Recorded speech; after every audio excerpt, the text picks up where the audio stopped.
বন্ধুরা, আজ আমি তোমাদের সঙ্গে আমার ডেলি ব্লগটা শেয়ার করতে চাই।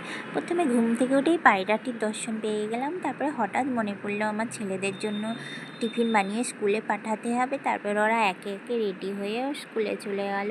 এরপর আমি মুসুরির ডাল, পেঁপের তরকারি আর মাছ ভেজে নিলাম।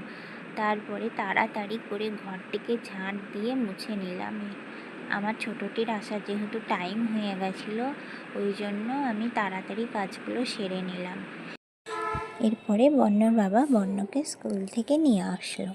বন্য স্কুল থেকে আসার পর ওকে স্নান করিয়ে দিলাম। তারপরে ও ভাত আর ডাল নিজে নিজেই খেয়ে নিল। নিজে নিজে খেতে খুব ভালোবাসে।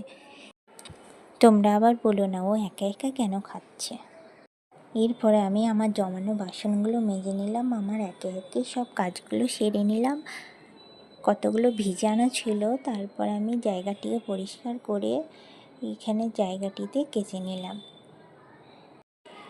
কেচে উঠতে উঠতে আমার বড় ছেলের টাইম হয়ে গেলো। আবার ওকে স্কুল থেকে আনার পর আমি স্নান সেরে নিয়ে পুজো করে তারপরে দুপুরের খাবার খেতে দিলাম।